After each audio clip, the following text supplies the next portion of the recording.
अब देखो गोविंद दास जी एक अष्ट सखाओं में एक सखा हुए गोविंद दास। देखो यहाँ अष्ट सखा भी बैठे हैं, पीछे दिख रहे हैं ना, ठाकुर जी के बगल में 1 2 3 4 सखा यहाँ बैठे हैं, 4 सखा इधर बैठे हैं। तो गोविंद दास जी एक गोविंद दास सखा हुए ठाकुर जी के। अब ऐसी लीला है कि पढ़े लिखे लोग तो इस लीला को सुनकर के बोलेंगे बताओ ऐसा भी होता है, पर वास्तविकता यही है। तो गोविंद दास जी ठाकुर जी उनके साथ खेलते थे। गुसाई जी तो आरती करते श्रीनाथ जी की, और सामने बैठे गोविंद दास को देख करके ठाकुर जी अपने सेन चलाते।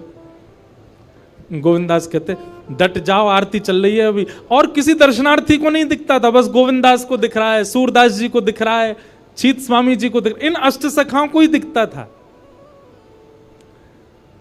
महाराज ऐसी ऐसी लीला गोविंद दास जी के संग करते। गुसाई जी श्रृंगार कर रहे हैं ठाकुर जी का, तो श्रृंगार में मोतियों की लड़ पहना रहे हैं। अब गुसाई जी तो श्रृंगार करते करते इधर उधर कहीं गए, सामने बैठे गोविंद दास पद गा रहे हैं। आज ठाकुर जी की पीतांबर अति सोहे, गले में वैजंती माला अति सोहे, सिर पर मुकुट अति सोहे। ठाकुर जी यहां मोती उठा रहे हैं, मोती उठा करके गोविंद दास पे मार रहे हैं। गोविंद दास के सिर पे महाराज गुम्माटा उठ गया। गुम्माटा समझते हैं, कभी कभी सिर में जोर से लग जाए तो ऐसे उठ जाता है ना, गोविंद दास का सिर में गुम्माटा उठ गया। तो गोविंद दास पद गाते गाते देखिए ठाकुर जी मोती मार रहे हैं, ऊपर से ठाकुर जी ऐसे सींग दिखा रहे हैं। ये लीला गोविंद दास को दिख रही है, बाकियों को ठाकुर जी ऐसे ही दिख रहे हैं। तो गोविंद दास बोले अच्छा तो ये बताऊं, रुक जा। मोती उठा करके ठाकुर जी पे मारा। अब ठाकुर जी पे जैसे ही मारने लगे, इतने में गुसाई जी आया तो गुसाई जी में लग गया वो। गुसाई जी बोले ए गोविंदा जी क्या कर रहे हो तू, हैं ठाकुर जी मोती मार रहे हो। गोविंद दास से हाथ धर के गए, देखो गुम्माटो उठ गो मेरो, तुम्हारो लाला मारे तब कोई बात नहीं, या समझा लो पहले, बहुत मारे हमें। ऐसे ठाकुर जी लीला करते थे। गुसाई जी गोविंद दास को हृदय से लगाते, गोविंदा तू कितना भाग्यशाली, लाला खेले तेरे संग में। दोपहर में हमारे ब्रजमंडल में सारे मंदिर बंद हो जाते हैं 12-1 बजे। उसका भाव यह कि ठाकुर जी गैया चराने गए हैं। अब तो दोपहर के समय जैसे मंदिर बंद होते, ठाकुर जी महाराज फेंटा कस के आ जाते, ए गोविंदा चल खेलवे चल रहे हैं। ठाकुर जी गोविंद दास के संग खेलने जाते। एक दिन ठाकुर जी बोले गोविंदा तू घोड़ा बन जा, मैं तेरे ऊपर बैठ के डोलूंगो। गोविंद दास जी घोड़ा बन गए। घोड़ा बन के ठाकुर जी ऊपर बैठ गए, और गोविंद दास की 2 पौनी बना दी ऐसी, और 2 पौनी इनको ऐसे पकड़ पकड़ के ठाकुर जी चला रहे हैं। और ठाकुर जी तो खेले भैया, कछु भी कर सकें। इसलिए भैया ज्यादा नखरेबाज यदि हो तो ये बात लिख लियो, ठाकुर जी ना मिलवे वारे आप हैं। नेक्से से नमक पे, मिर्ची पे, नींबू पे ये घर में अधर कर दियो महाराज, ऊधम मचा दियो, ऐसी नहीं चलो रात भर सोए नहीं। इतने अव्यवस्थित यदि हो तो यूं समझ लियो ठाकुर जी नहीं मिलेंगे आपको, क्योंकि ठाकुर जी तो व्यवस्था छीनते हैं, उल्टा करते हैं ठाकुर जी। गोविंद दास के ऊपर बैठ गए और उसको चलाने लगे। अब चलते चलते गोविंद दास रुक गए, तो ठाकुर जी बोले ए गोविंदा चल, ए मेरे घोड़ा चल। गोविंद दास जी बोले जय जय जय जय, नेक उतर जाओ। ठाकुर जी बोले काय को। गोविंद दास जी बोले लघु शंका लगी है, नेक मुझे जानो है, नेक उतर जाओ। ठाकुर जी बोले ऐसी बात कर रहे हो गोविंदा, हैं कोई घुड़सवार घोड़ा पे बैठ के घूमे और घोड़ा को लघु शंका आवे तो वो का यूं के ओ भैया नेक उतर जा, मैं लघु शंका करके आऊं, फिर बैठी हो मेरे ऊपर। गोविंदास जी बोले तो कहा आज्ञा। बोले आज्ञा वो ये जो कह रहा हूं, जैसे घोड़ा बिना आज्ञा लिए अपने व्यक्ति को ऊपर बैठा के सब काम कर ले, बस तू कर ले। तो गोविंद दास जी ऐसे घोड़ा बन करके चल रहे हैं, ठाकुर जी ऊपर बैठे हैं और सब कर आए काम। अब इतने में ही कोई व्यक्ति वहां से जा रहा था। अब उस व्यक्ति को ठाकुर जी नहीं दिख रहे हैं, उसको गोविंदास चलते चलते दिख रहे हैं। उसने जब देखा, अरे राम राम राम राम जी, गोविंदास जी क्या कर रहा है, हैं घोड़ा बन के चल रहा है, वस्त्रों में ही सब कर रहा है। वो दौड़ करके गया और गोसाई जी से जाके शिकायत कर दी, बोले आप गोविंद दास को इतना सिर पर चढ़ा रखा है, आप उसको ठाकुर जी के सामने बैठा देते हो, पद गाने की सेवा देते हो, आप इतनी उस पर अनुग्रह कृपा। भैया सुनो, ओ भैया पानी बांटवे बारे सुनो, जे पानी तब बटेगो जब भजन होएगो, कथा में पानी नहीं देनो कोई में, वही भी तो प्यास लग रही है, मोते तो पूछी ना तुमने, जनता में बांट रहे हो। भाई देखो श्रोताओं, हमारी बात सुनो, कथा ऐसे सुनो जैसे व्यास जी कथा सुनाते, बिना फोन चलाए, बिना पानी पिए, बिना उबासी लिए, बिना इधर उधर हुए, एक चित्त आपको हम देखते रहते हैं। 3:30 बजे से बैठे हैं, कितने बज गए? 6:30। हमने पानी पिया, पानी पीने को मना नहीं है, पर जब भजन कीर्तन हो तब पियो, है ना। अब जिन जिन पर मिल गया वो डुकुस लो, पी लो और जिनको नहीं मिला वो पद का प्रतीक्षा करो, पद आवे तब ही पानी बांटनो है। ठीक है भैया, पानी वारे भैयाओं सबरे बैठ जाओ, बोलो वृंदावन बिहारी लाल की। मैंने कि हम लीला सुना रहे हैं, जे सबरे इधर उधर क्या कर रहे हैं बताओ। तो महाराज किसी व्यक्ति ने गोविंद दास जी को ऐसे देख लिया, ओहो जे तो ऐसे ही डोल रहा है और चलते फिरते ही कर रहा है। गोसाई जी से जाकर के शिकायत कर दी और गोसाई जी से कही, बोले गोसाई जी आपने गोविंद दास को बहुत सिर पर चढ़ा लिया आज। अरे भाई, खड़े होके लघु शंका करना भी मना है शास्त्रों में, वो तो ऐसे बैठ करके चलते चलते कर रहा था, वस्त्रों में ही कर रहा था, इतना अपवित्र, और आप उसको मंदिर की सेवा देते हो। गोसाई जी को सुन करके अच्छा नहीं लगा। शाम को स्नान आदि करके दूसरे वस्त्र पहन करके गोविंदास आए, आकर के आपने गोसाई जी को प्रणाम किया तो गोसाई जी ने मुंह फेर लिया। तो गोविंदास बोले, जय जय, आप नाराज हो हमसे? गोसाई जी बोले, आप आचार विचार सब भूल चुके हैं अपना, आप इस प्रकार से आज कुछ कर रहे थे, मुझे लोगों ने बताया आकर के। गोविंदास जी बोले, आपकी बात है जाए तो मैं बोलूं? बोला हाँ बोलो।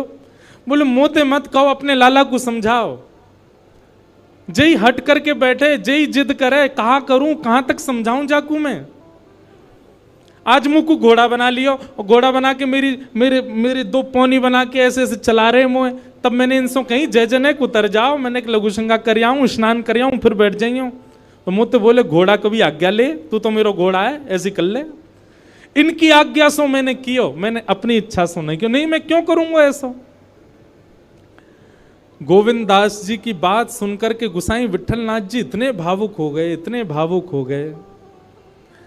उस दिन गोसाई जी ने नियम बना दिया, सबको बोल दिया, बोले सुनो आज के बाद गोविंदास कुछ भी करे इसकी शिकायत हमसे मत करना। क्यों? गोविंदास अपनी इच्छा से कुछ नहीं करता, जय जय कराते हैं उससे, ठाकुर जी कराते हैं उससे, इसलिए गोविंदास की। तो ये कथा हमने क्यों सुनाई आपको? ये कथा हमने उन लोगों को सुनाई है जिनके नखरे बहुत हैं, जो देहाभिमान शून्य नहीं है, जिनका देह इतना अभिमानी हो चुका है कि उस देह के अकॉर्डिंग यदि कुछ ना मिले तो वो विचलित हो जाते हैं। उस देह के हिसाब की अगर कोई वस्तु ना मिले तो वो ऐसे हो जाते हैं, मतलब लड़ लेंगे किसी से, कुछ भी कर देते हैं। इतना ज्यादा देहाभिमानी व्यक्ति यदि हो गया, ठाकुर जी उसको नहीं मिल सकते। घर में जो बने प्रेम से पाले, जैसी व्यवस्था मिले प्रेम से सहले, जैसा व्यक्ति मिले, जैसा व्यवहार मिले, जैसा आपके साथ होवे, सबको स्वीकार कर लेवे। ठाकुर जी वास्तव में, ठाकुर जी विपरीत स्थिति देख के आपको चेक करते हैं कि ये अब विचलित होगा कि नहीं। हमारा विचलन ठाकुर जी को संकेत कर देता है कि हम उनके योग्य नहीं हैं। इसलिए भैया, परीक्षा आने पर सिर पकड़ के वही बालक बैठता है जो पढ़ता नहीं है, लेकिन जो पढ़ा लिखा बालक होता, अच्छे से जिसने अध्ययन किया, वो तुरंत कलम उठा के लिखना शुरू कर देता है। ऐसे ही आध्यात्मिक व्यक्ति है। आध्यात्मिक व्यक्ति कथाओं में जाकर के, सत्संग सुनकर के वो इतना देहाभिमान शून्य हो चुका है कि जीवन में आने वाली विपरीत अवस्था रूपी परीक्षा, उसको देख करके वो सिर पे हाथ नहीं धरता, परेशान नहीं होता, उसका हल करता है, उससे निवृत्त होता है। इसलिए कथा सुनने के बाद कथा ने आपको स्वीकार किया, इसका एक प्रमाण यह है कि फिर आपके साथ जो हो आप उसमें विचलित नहीं होइएगा। अगर आप विचलित होते हैं, अगर विचलन आपके चित्त में आ जाती है, तो इसका मतलब अभी कथा सुनने में, भक्ति करने में, भजन करने में कहीं चूक आप कर रहे हो। सूरदास जी का एक बहुत अच्छा पद है, पूरा मुझे अभी याद नहीं, मैं एक दिन सुनाऊंगा, एक पंक्ति सुना दूं। सूरदास जी कहते हैं, जैसे राखो तैसे रहूं, जैसे राखो तैसे रहूं, जानत हो सुख दुख सब जन के। आप सब जानते हो ठाकुर जी, मैं अपने आप क्यों बताऊं आपको कि मुझे क्या दीजिए क्या मत दीजिए। जानत हो सुख दुख सब जन के, मुख से कछु न कहो,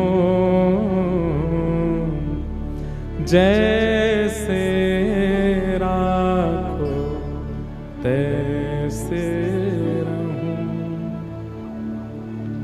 लिख लीजिएगा, भक्ति आपको स्वीकार करना सिखाती है। परिस्थिति, व्यक्ति, वातावरण सबको स्वीकार करना सिखा देती है। आप हर स्थिति में रमने लग जाते हो, फिर आप विचलित नहीं होते। और कहीं विचलन होती है तो आपकी भक्ति में कहीं चूक है। इसलिए भैया ठाकुर जी के लायक बनो, और ठाकुर जी के लायक बनने के काजे हर प्रकार की स्थिति को सही है, सह लीजिए। तो ज्ञान और वैराग्य भक्ति भागवत से प्राप्त होंगे, और भागवत आपको ऐसे मॉडिफाई कर देगी कि फिर आपको फिर संसार की किसी स्थिति, परिस्थिति, व्यवस्था, अव्यवस्था से कोई फर्क नहीं पड़ेगा। आप सम हो जाओगे, हर स्थिति में प्रसन्न रहने लग जाओगे। कथा ऐसा निर्माण करेगी। तो नारद जी महाराज को कहा सनत कुमारों ने कि तुम भागवत की कथा कराओ, भागवत की कथा से ज्ञान और वैराग्य युवा हो जाएंगे। तब नारद जी ने पूछा, भागवत की कथा कैसे करानी चाहिए, कहां करानी चाहिए, किससे करानी चाहिए। तब यहां पर सनत कुमारों ने एक एक बात बताई। बोले सबसे पहले सुंदर बैठने की व्यवस्था करो, जितने ज्यादा से ज्यादा वैष्णव कथा में आ सकें उतना ज्यादा से ज्यादा प्रचार प्रसार करो। कथा कराना कैसे चाहिए सुनो, सब नियम बताएं भागवत जी में। दूसरा, एक शुद्धि व्यास को ढूंढो। व्यास कैसा होना चाहिए, बोले विप्र होना चाहिए। सबसे पहली बात, ब्राह्मण होना चाहिए। देखिए एक बात हम आपसे निवेदन करें, इस मंच से हम बोल सकते हैं, हम कोई जातिवाद पर नहीं बोल रहे, हम तो और बोलते हैं कथा में कि जात पात पूछे नहीं को, हरि को भजे सो हरि को हो। पर कथा कहने के लिए, कथा सुनाने के लिए वक्ता जो हो वो कम से कम विप्र हो। क्यों? क्योंकि आप यदि विप्र से कथा नहीं सुनेंगे तो कथा बहुत कुछ करती है। आपके पितरों को मुक्त करती है, आपके पितरों को निवृत्त करती है, आपके संचित पापों को नष्ट करती है। वो एक विप्र के द्वारा ही हो पाएगा, जो जनेऊ पहनता हो, जो त्रिकाल संध्या करता हो, जो शिखा धारण करता हो, जिसके अंदर विप्र के लक्षण हैं, जो वेद अध्ययन करता हो, उसी से ही आप कथा सुन सकते हैं। सबसे पहला विप्र होना चाहिए। दूसरा, व्याख्यान में कुशल होना चाहिए वक्ता। एक विषय का व्याख्यान करना जानता हो, उदाहरण देख करके आपको समझाना जानता हो। तीसरा, धीर बुद्धि वाला होना चाहिए। कैसा भी प्रश्न कर लो सबके उत्तर देना जानता हो, ऐसा वक्ता हो। वक्ता ऐसा ढूंढिए। फिर तीसरी बात क्या बताई, बोले जितने श्रोता आए सबके लिए कुछ प्रसाद की व्यवस्था, भले ही फल बटे, भले ही मिष्ठान बटे, भले ही नमकीन बटे, कुछ भी थोड़ा बहुत सबको मिलना चाहिए। सबके प्रसाद की व्यवस्था होनी चाहिए। और कथा में जितना ज्यादा से ज्यादा हो सके भगवत चरित्र, भक्त चरित्र, वैष्णव चरित्रों का प्रसंग होना चाहिए। अब आदि आदि गुण और बताएं कि गंगा के समीप में कथा होनी चाहिए यदि श्रेष्ठ कथा हो। नहीं हो सके तो जहां आप रहते हैं वहां सुंदर स्थान ढूंढ, पर विशिष्ट कथा का नियम गंगा के तट पर, यमुना के तट पर, किसी भी सुंदर नदी के तट पर कथा का क्रम होना चाहिए। अब ये उस काल की बात है क्योंकि तब पंडाल नहीं होते थे। तब क्या होता था, गंगा के तट पर घने वृक्ष होते थे तो वृक्षों के नीचे ही श्रोता बैठते थे, इसलिए गंगा तट को प्रधानता दी। आदि आदि ऐसे सब नियम बताए। फिर कथा सुनने वालों के नियम बताए। कथा सुनने वालों का नियम क्या है? सबसे पहला, वक्ता से पहले आकर के स्थान ग्रहण करें। दूसरा, आपस में चर्चा ना करें। तीसरा, एक आसन में बैठ करके ज्यादा देर हो सके तो कथा श्रवण करें। कभी यूं और एक आसन बताएं, उसको कहते हैं दरिद्रासन। कौन सा आसन? उसमें बैठने से व्यक्ति दरिद्र हो जाता है। ये इसको कहते हैं दरिद्रासन। मैं बैठ ही नहीं सकता ऐसे। ये हम आपके लिए बता रहे हैं, इस आसन में बैठना नहीं, इसके बढ़िया तो ऐसे बैठ लो, पर ये दोनों ऐसे हाथ करके बैठना, ये दरिद्रासन है। इससे दरिद्रता चित्त में आती है, इसलिए ऐसे नहीं बैठना। एक आसन में बैठो, सुख आसन में बैठो। जिस आसन में हम बैठे इसको कहते हैं सुख आसन। अब भाई पांव ही खराब है गए हैं, घुटने में दर्द है रो तो फिर कुछ रोगियों के लिए कोई बात नहीं, पर एक आसन में बैठ करके कथा सुनो। सोफा वाले कहेंगे हम बैठे तो हैं सोफा पे एक ही आसन में। देखो आसन कैसा होना चाहिए जिसमें आपका देह कंफर्ट में ना रहे। सोफा वाले आई एम सॉरी, कुर्सी सोफा वालों से आई एम सॉरी, महाराज जी भी सोफा पर ही बैठे, क्षमा।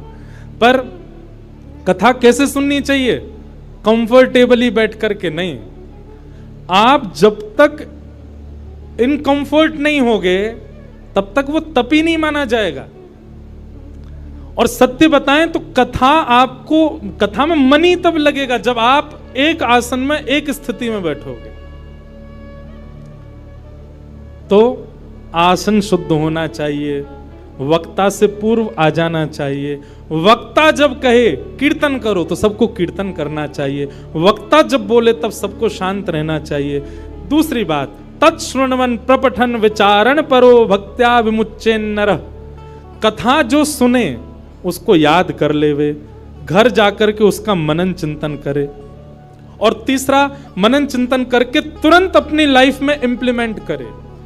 आपने कथा सुनकर के केवल सुन लिया लेकिन उसको उतारा नहीं जीवन में, तो आपका श्रोता धर्म पूर्ण नहीं होगा। इस प्रकार से श्रोता को कथा सुननी चाहिए। आदि आदि सब भाव बताए गए, कथा कैसी सुननी चाहिए, कैसे सुनानी चाहिए, सब बातों को बताते हुए यहां पर फिर सनत कुमार कहते हैं, तावत् पापानि देहिस्मिन् निवसन्ति तपोधनाः यावन्न श्रूयते सम्यक् श्रीमद्भागवतम नरैः। बोले भैया आज कौन सा डे है? आज मंडे है, सोमवार है। हमारी कथा विश्राम कब होगी? रविवार को, संडे को। हम सबके जीवन में 7 ही दिन होते हैं। बहुत सावधानी से सुनिएगा सब लोग। आप सोमवार की कथा जब सुनते हैं, ये बात मैं नहीं कह रहा हूं, भागवत जी में लिखा है, आज सोमवार के दिन आप कथा सुन रहे हो तो आज के दिन की कथा सुनने से आपको फल क्या मिला कि आपके पूर्व के जीवन में जितने सोमवार जन्म से लेकर अब तक निकल चुके हैं और उनमें हमसे जो भी पाप हुआ है वो आज की कथा सुनने से नष्ट हो जाएगा। कल की कथा आप सुनोगे, कल क्या है? मंगलवार।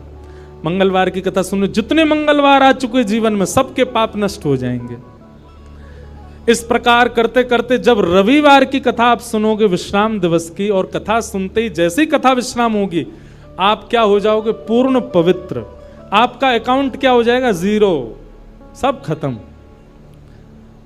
अब अगले सोमवार से आपका नया जीवन शुरू है। आपके पूर्व के सारे पाप शून्य हो चुके हैं। लेकिन अब एक बात और सुनो, यह भी कब होता है? ऐसे तो कोई भी आके बैठ जाए कथा में,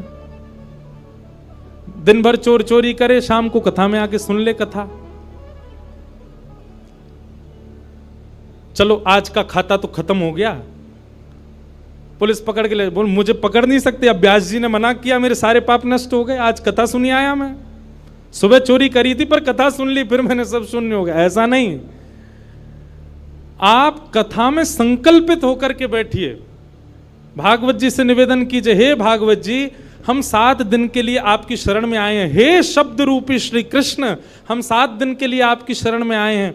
आप कृपा करके इन 7 दिनों में हमसे पूर्व में जो भी अपराध बन गया है उन सबको आप समाप्त कर दीजिए। हम आपको वचन देते हैं संकल्प लेकर के कि हम जीवन में दोबारा ये गलती नहीं दोहराएंगे, तब आप पाप निवृत्त होगे। अच्छा, उसमें शर्त एक और होती है। भागवत जी ने 7 दिन में आपको पवित्र कर दिया और कहीं आपने 7 दिन बाद उन चीजों को पुनः दोहराया। जैसे आप तंबाकू खाते थे, सिगरेट पीते थे, नशा करते थे, जो भी करते थे, आपने संकल्प लिया भागवत जी हमने पूर्व में जो जो किया उन सबको आप समाप्त कर दो, हम वचन देते हैं अब नहीं करेंगे। तो भागवत जी आपको पवित्र कर देंगे 7 दिन में। लेकिन 7 दिन बाद जीवन में फिर कभी आपने वो क्रिया की तो फिर जितनी आपकी नष्ट हुई है मल्टीप्लाई इनटू 1000 होकर के दोबारा लग जाएगी।